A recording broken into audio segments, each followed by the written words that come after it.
Okay, రైతు సోదరులకు నమస్తే అండి. ఇప్పుడు మనం చక్రాయపాలెం విలేజ్ లో ఉన్నామండి. తమ్ముడు రంగా ఏ వెరైటీ వేసావమ్మా? రెడ్ జింగిల్ రెడ్ రాక్ రెండు వేసావు. ఎలా ఉంది? అదిరిపోయిందా? అలా మోయినంగా ఉందా? లిమిట్ గా ఉందా? ఎట్లా ఉందో మనస్ఫూర్తిగా చెప్పు. అదిరిపోయింది. మూడు ఆప్షన్లో నీకు అదిరిపోయేది నచ్చిందా? రైతు సోదరులు నీకు చూడొచ్చు. ఇట్రామ్ని అమ్మ ఒక్కసారి కింద నుంచి కాసిందండి. కాయ సైజు కానీ క్వాలిటీ కానీ చూడండి ఎంత బాగుందంటే అంత బాగుందండి. ఒకసారి ఎత్తమ్మా. కలర్ కూడా ఎత్తుంది రంగా, బాగానే ఉంది. ఇదిగో చూడొచ్చు. కాపు బాగా చిక్కన. ఏ చెట్టు చూసినా చూసుకోవచ్చు. ఏ చెట్టు చూసినా ఇదిగో కాయ సైజు కలర్ ఎట్లా ఉంది? బాగుందన్న. ప్రసాద్ ఎట్లా ఉందమ్మా? బాగుందన్న. ఇదిగో చక్రాయపాలెంలో ఉన్న రైతులందరికీ నువ్వేం చెప్తావమ్మా? వేసుకోవచ్చా వెరైటీ? వేసుకోవచ్చు అన్న. వేసుకోవచ్చా? ఇట్రామ్మా ఇట్రా.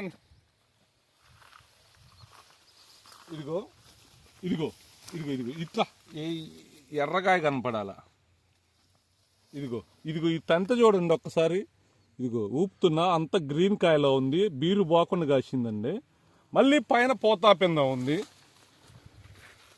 ఇదిగో ఇది ఒక చిన్న కొమ్మే. ఇట్లానే అమ్మా, ఇది ఒక చిన్న కొమ్మేనండి. చూడొచ్చు, ఇది ఒక చిన్న కొమ్మ. ఎన్ని కాయలు ఉన్నాయంటే ఎన్ని కాయలు ఉంది. బాగా చిక్కన కాపు అనమాట. అది ఎత్తమ్మా రామరాజు. ఇదిగో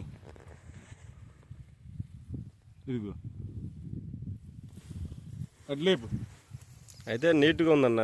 క్వాలిటీ పరంగా అయితే ఎక్సలెంట్ గా ఉంది. సైజ్ ఎలా ఉంది? బాగుందన్న. సైజ్ కూడా బాగుందా? మెయిన్ విషయం ఏంటంటే తాళ్ళు లేదా?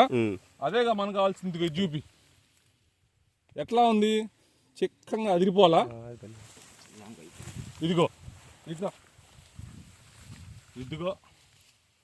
చిక్కంగా అదిరిపోయింది. కింద కూడా చూడు, తాళ్ళనే మాట లేదు. ఓకే. కజ్జి